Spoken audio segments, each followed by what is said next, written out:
Hello, जय हिंद दोस्तों। स्वागत है आपका फिर से हमारे इस YouTube चैनल में जिसका नाम है सीजी नॉलेज विद टीके में। ओके, आज हम जो है मराठा कालीन जो प्रमुख अधिकारी थे, चाहे वो ग्रामीण क्षेत्र के हो, चाहे राजकोष का हो, चाहे परगने का अधिकारी हो, सभी के बारे में क्या करेंगे आज की वीडियो में अपन डिटेल से देखेंगे।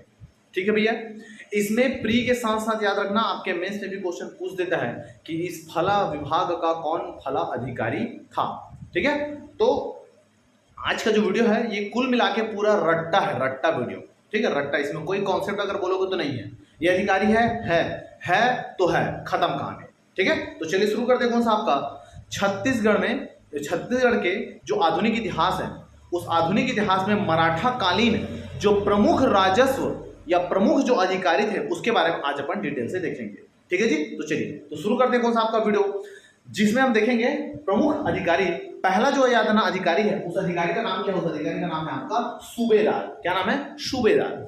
सूबेदार की बात करो तो चूंकि अपने को पता है कि मराठा कालीन जो वेंकोजी जो भोसले थे, उस वेंकोजी भोसले ने सूबेदारों को नियुक्त करके यहाँ पर अप्रत्यक्ष रूप से क्या किया था? शासन किया था। उसी में जो सूबेदार जो था, वो सूबेदार था वो पूरे छत्तीसगढ़ का क्या था? आपका प्रमुख था। मतलब जो मराठा क्षेत्र के अंतर्गत आ रहा था उन्हीं का प्रमुख था। कौन? आपका सूबेदार। ये पूरा सर्वोच्च अधिकारी है, पूर्ण रूप से सर्वोच्च अधिकारी। ओके, तो याद रखना सूबेदार था, ये सर्वोच्च याद रखना क्या था? आपका अधिकारी था। किसका? सूबे शासन का। जो सूबा जो शासन चलाए थे उसका क्या था? आपका सर्वोच्च अधिकारी था। कौन? आपका सूबेदारी होता था, सूबेदारी। ओके, ये खालसा और जमींदारी जो क्षेत्र, खालसा व जमींदारी क्षेत्र, खालसा जो प्रत्यक्ष नियंत्रण में थे वो खालसा है, जो मराठों के प्रत्यक्ष नियंत्रण में थे। जमींदारी जहां पर जमींदार है ना, जमींदारों के माध्यम से जहां शासन किया जाता था, या मराठों के अप्रत्यक्ष क्षेत्र को, अप्रत्यक्ष भूमि को जो है आपका जमींदारी क्षेत्र बोलते थे। उनका भी याद रखना कुल मिला के क्या था? ये हेड था। कौन? आपका ये। ठीक है, तो यहाँ पर तो सर्वोच्च क्या थे? आपका अधिकारी थे। खालसा व जमींदारी क्षेत्र के भी क्या थे? आपका प्रमुख थे। इनको सूबेदार को सैनिक व असैनिक, सैनिक असैनिक, फौजदारी, दीवानी और जो खाद्य पदार्थ है, जो माल विभाग है, उनका भी क्या है? आपका प्रमुख था। ओके, तो सैनिक, असैनिक, दीवानी, फौजदारी और माल विभाग का याद रखना आपका प्रमुख था। कौन? आपका सूबेदार। ठीक है भैया, इतने को आपको याद रखना है। दूसरा देखते हैं कौन सा? आपका कमा विस्तार। कौन है? आपका कमा विस्तार। तो कमा विस्तार अपने को पता है कि परगने का प्रमुख होता था। और परगना पद्धति का शुरुआत कब हुआ था? जो सूबेदार थे विठल राव दिनकर, उन्होंने ही परगना पद्धति का क्या किया था? आपका शुरू किया था, प्रारंभ किया था उसको। ठीक है, उसके जन्मदाता माने जाते हैं। तो चूंकि बना दिए तो मतलब है कि सूबेदार ही बनाया उसको, तो उसके क्या रहेगा? आपका अधीन रहेगा। मतलब जो परगने का जो प्रमुख है वो कौन है? कमाविजदार। और ये अधीन रहता था, ये जवाब दे रहता था किसके प्रति? आपका सूबेदार के प्रति। ओके, तो कमाविजदार जो है याद रखना, ये परगने का क्या था? आपका अधिकारी था, एक परगने का पर्टिकुलर अधिकारी था। ओके, इसको सैनिक, असैनिक, दीवानी, फौजदारी, ये सब क्या था? अधिकार थे, लेकिन अपने परगने के अधीन, जिसके है ना, जितना परगना का जितना भी क्षेत्र उसके अंतर्गत आता था उसके तहत वो सैनिक, असैनिक, है ना, दीवानी, फौजदारी, तो ये सब करता है, ये सब उनको शक्ति प्राप्त था और वहां अपना वो निर्णय या कार्रवाई कर सकता था। कौन? आपका कमाविजदार। और ये जो कमाविजदार था, और याद रखना ये जो सूबेदार के प्रति क्या था? आपका जिम्मेदार था। सूबेदार को हमेशा क्या करता था? अपनी सूचना जो है किसको देता था? सूबेदार को। कमाविजदार का ये था कि अपने जो परगना है वहां पर शांति व्यवस्था को कायम रखना, राजस्व जो है, राजस्व जो उनको वसूली करना, इनका क्या था? आपका प्रमुख कार्य था। शांति व्यवस्था को कायम करना, सुव्यवस्था लाना और राजस्व वसूली का भी काम करना, ये प्रमुख काम था जिसका? आपका कमाविजदार था। ठीक है, तो दो प्रमुख अध्याय। उसके बाद अगला आता है कौन? आपका फडणवीस। क्या नाम है आपका? फडणवीस। इसी फडणवीस को महालेखाकार भी बोला जाता है, फडणवीस या महालेखाकार। तो महालेखाकार इसका क्या काम था? ये क्या करता था? आय व्यय का हिसाब किताब करता था। भैया कि इस मंथ कितना आएगा, उस मंथ कितना आएगा, इस जमींदारी से इतना आएगा। समझ रहे बात को? ओके, तो जो फडणवीस और जो महालेखाकार है ये क्या करते थे? आय व्यय का क्या करता था? आपका हिसाब करता था। ठीक है जी, फडणवीस। ओके, फडणवीस के नीचे होते थे कौन? आपका नायब फडणवीस या उप फडणवीस, उसी को बोलते थे पृथ्वी। क्या बोलते थे? पृथ्वी। याद ना, बुक में नहीं मिलेगा, बहुत सारे बुक में नहीं मिलता है, इसीलिए बोल रहा हूं, जितना बता रहा हूं उसको अच्छे से सुनिए ध्यान से। ओके, तो ये है कौन? आपका पृथ्वी, सॉरी है ना, नायब फडणवीस या उप फडणवीस बोलते थे, इसी को बोलते थे कौन सा? आपका पृथ्वी बोलते थे। ठीक है, इसका क्या काम था? इसका काम यह था कि जो फडणवीस जो आय व्यय का जो हिसाब करेगा ना, उसमें मदद करेगा। ये मतलब जो फडणवीस का मदद करने के लिए नियुक्त की थी किसको? आपका नायब फडणवीस। ठीक, उसके बाद जो अधिकारी थे, एक अधिकारी जिसका नाम है आपका बड़कर। क्या नाम है आपका? बड़कर। बड़कर का क्या काम था? बड़कर का काम यह था कि परगने का स्थिति कैसा है, वहां जो फसल है वो फसल की स्थिति कैसा है, फसल को देख के कितना इसमें राजस्व लगाना चाहिए, इन सभी का जो जानकारी है ये भेजता था किसको? आपका कमाविजदार को। ठीक है, ध्यान सुनो। तो जो परगना है, परगना वो जो फसल की जो स्थिति है, उसको देखता था, उसकी समीक्षा करता था और उसकी सूचना जो है उसकी सूचना भेजता था किसको, आपको कमाविजदार को। और जब कमाविजदार को भेजता था उसके बाद ये लगान संबंधी, याद रखना, दस्तावेज तैयार करने का भी काम कौन करता था, आपका बढ़कर करता था। ठीक, इतना काम, और उसके अलावा लगान संबंधी दस्तावेज का भी काम करता था कौन, आपका बढ़कर। ठीक, ओके, इतना हो गया। अगला देखते हैं कौन सा, बरार पांडे। क्या नाम है आपका, बरार पांडे। ये बरार पांडे क्या करता था, जितना भी जो गांव आते थे उस गांव का लगान तैयार करता था कि इस गांव में फसल इतना हुआ, यहाँ के लोग इतना लगान देंगे, ये गांव इतना देंगे। तो प्रत्येक गांव का जो लगान तैयार करने का जो काम करता था, वो काम कौन करता था, वो करता था कौन, आपका बरार पांडे। ओके, पांडे जी। ओके, प्रत्येक गांव का लगान तैयार करता था। उसके बाद आपका पंडरी पांडे।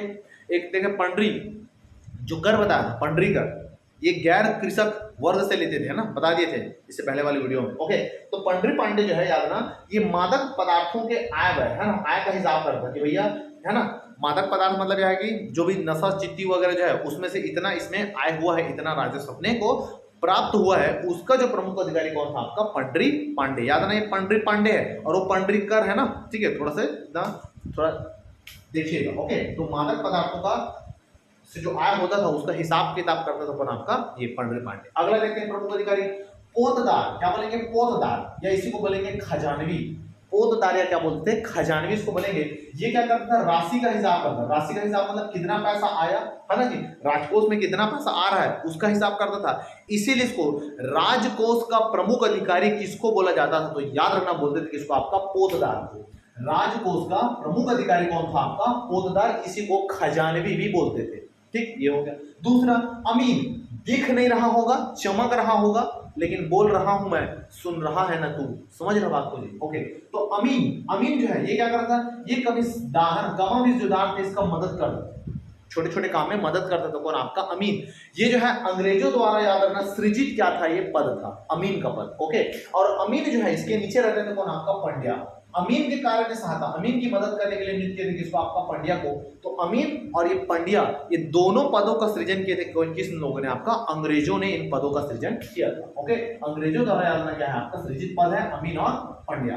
ठीक, माल चपरासी। माल चपरासी ये क्या करता था, सरकारी जो संपत्ति होता था, है ना, जैसे देखना जितने भी ऑफिस रहते हैं उसमें नाइट ड्यूटी करते हैं कौन, आपका चपरासी, उसकी देखरेख करते हैं। समझ रहे बात को। ओके, तो जो सरकारी आदमी क्या है, आपका संपत्ति है, कुछ गोडाउन वगैरह है, कुछ गोदाम है, अनाज के गोदाम है। ओके, तो मालों की क्या करना है, आपका सुरक्षा। उसके अलावा जो कुछ जो राजस्व संबंधी जो कार्य थे, राजस्व संबंधी कार्य, उसमें मदद कर। ऐसा नहीं कि पैसा गिनने लगते थे, ऐसा नहीं है, केवल सुरक्षा का काम करते थे कौन, आपका माल चपरासी। ठीक, तो ये हो गया कौन, आपका कुछ प्रमुख बड़े अधिकारी। ठीक है भैया, तो इतने को आपको याद रखना है ऐसा। ठीक, अगला अगला लेते हैं ग्राम क्षेत्र, मतलब ग्रामीण जो क्षेत्र है, गांव वाला जो क्षेत्र है, उस गांव क्षेत्र के प्रमुख अधिकारी कौन कौन थे, क्या क्या बोलते थे, जैसे गोटिया है, पटेल है, चौहान है, समझ रहे हो, तो ये सब अधिकारी। ओके, तो गोटिया मतलब जो गांव का प्रमुख होता था, जैसे अभी गांव के प्रमुख को सरपंच बोलते हैं, है ना, या फिर गौटिया, उस समय गौटिया बोलते थे। ओके, तो गांव के जो प्रमुख होते थे, गांव के प्रमुख को बोलते थे गौटिया। ओके, दूसरा पटेल किसको बोलते थे, भूकर निर्धारण करने में मदद करता। देखो, जो गांव के एरिया में कहीं ना कहीं कुछ गांव ऐसे थे जिसमें से कर लेने का जो काम था गौटिया को दे दिया था। अगर वहां पर ऐसा है तो उस भूमि कर का निर्धारण करने के लिए एक व्यक्ति की नियुक्ति करते थे, एक अधिकारी की नियुक्ति करते थे, जो कहलाता था आपका पटेल। इसका जो सृजन है ये मराठा कालीन यादना सृजित पद है। ठीक है, मराठा कालीन, लेकिन अंग्रेजों ने इसको बाद में हटा दिया था। ठीक, तो क्या ना, ये हो गया। तो भू कर का क्या करते थे, निर्धारण करने में मदद करते थे। ठीक है, दूसरा पद है चौहान। चौहान क्या करते थे, ग्राम रक्षक, गांव की रक्षा करने का जो काम था किसका था, आपका चौहान का था। ठीक है जी। कोतवाल का क्या काम था, कोतवाल का काम, कोतवाल गांव में पहरा देना, गांव में पहरा देना, या देखना सूचना वगैरह दिवाते हैं, है ना, जैसे मुनियादी कराते हैं जैसे गांव में, है ना, कि आज कोरोना का टीका लगने वाला है, वो ऐसा करके, समझ रहे बात को। तो ये जो है कोतवाल जो है ना, ये कोतवाली करता है, मतलब सूचना वगैरह कुछ ऐसी जो गवर्नमेंट की जो स्कीम रहती है उनको बताते हैं कि ऐसा ऐसा है। ठीक, ये हो गया। तो कोतवाल क्या करेगा, गांव में पहरा देने का काम करता है कौन, आपका कोतवाल। तो ये हो गया कुछ ग्रामीण क्षेत्र के प्रमुख जो अधिकारी होंगे। आप देखते हैं जो जमींदारी क्षेत्र, जमींदारी, है ना, ऐसे भूमि जो जमींदार के अधीन रहते थे या मराठा के अप्रत्यक्ष नियंत्रण की जो भूमि है उनको बोलेंगे जमींदारी भूमि। इनके प्रमुख कौन कौन से अधिकारी है, बहुत इंपॉर्टेंट है, ध्यान से सुनिएगा। पहला है जमींदार। जमींदार होते हैं, ये 84 गांवों का प्रमुख होता था, उसको बोलते थे जमींदार, 84 गांवों का। 12 गांवों का याद रखना, जो आपका प्रमुख होता था उसको बोलते थे दाऊ। क्या बोलते थे, दाऊ। ओके, 84 गांवों का प्रमुख जमींदार, 12 गांवों का प्रमुख दाऊ, समझ रहे। और एक गांव का प्रमुख, एक गांव का प्रमुख गौटिया, और दीवान किसको बोलते थे? दीवान बोलते थे गांव का प्रबंधक, है ना, गांव में क्या करना है, कैसे करना है, इनका जो प्रमुख होता था वो कहलाता था आपका दीवान। तो जमींदार 84 गांव का प्रमुख, 12 गांव का प्रमुख दाऊ, एक गांव का प्रमुख गौटिया, और गांव का प्रबंधन करने का काम कौन करता था? आपका दीवान। ओके, इतने याद रखना। अगला देते हैं कामदार। क्या है? कामदार, कमा विस्तार है ना, कामदार। कामदार क्या करता है? ये प्रमुख याद रखना क्या था आपका? राजस्व क्या था आपका? अधिकारी था, प्रमुख राजस्व, ये समझो रिन्यू इंस्पेक्टर था। वर्तमान में आरआई था कौन? आपका कामदार, कामदार को आरआई बोलते हैं, ठीक। ओके, दूसरा खजांची। खजांची मतलब वही राजकोष का अधिकारी, जैसे ट्रेजरी होता है, जैसे जो गवर्नमेंट कर्मचारी, जैसे हम लोग का जो सैलरी बनता है वो बनेगा ट्रेजरी ऑफिस में बनता है, ट्रेजरी ऑफिस में, तो उसका जो प्रमुख अधिकारी होता है कौन? आपका खजांची कहलाता है, खजांची। समझ रहे हो बात को? ओके, यहाँ पे है। अगर है जंगल दरोगा, जंगल दरोगा मतलब जंगल के जो प्रमुख अधिकारी होता है, जैसे वन अधिकारी होता है, जैसे एसीएफ का जो पेपर हुआ है, समझ रहे हो जी, एसीएफ का पेपर हो, तो वन अधिकारी को बोलते हैं जंगल दरोगा। कृषि दरोगा को जमींदारों के स्वयं के कृषि फॉर्म का देखभाल, मतलब जो जमींदार है वो क्या करते थे? कृषि जो भूमि है उसकी देखभाल करने के लिए व्यक्ति की नियुक्ति करते थे, जो कहलाता है जंगल दरोगा, सॉरी कृषि दरोगा, ठीक। ओके, तो ये हो गया कौन सा आपका? मराठा कालीन कुछ प्रमुख अधिकारी, जो ज्यादातर जो है हर बुक में एक जगह नहीं मिलता। ओके, तो इतने को भैया आपको याद रखना है। थोड़ा सा लेंदी है, ठीक है, थोड़ा सा बोरियस टाइप का है, ठीक है, लेकिन क्या करना, पेपर में आता है तो चूंकि अपने को उसको करना पड़ेगा। यहां से आप पेपर में नंबर गेन कर सकते हैं, ठीक भैया। तो उम्मीद करता हूं कि आपको जो वीडियो है वो अच्छा लगा होगा। वीडियो अगर अच्छा लगे तो वीडियो को यार लाइक जरूर कर दो। जितने भी फ्रेंड सर्कल है, जितने भी दोस्त हैं, उन दोस्तों में ज्यादा से ज्यादा इसको क्या कर दो? शेयर कर दो। इसी के साथ मिलते हैं नए वीडियो में, तब तक के लिए जय भारत, जय छत्तीसगढ़, नमस्कार।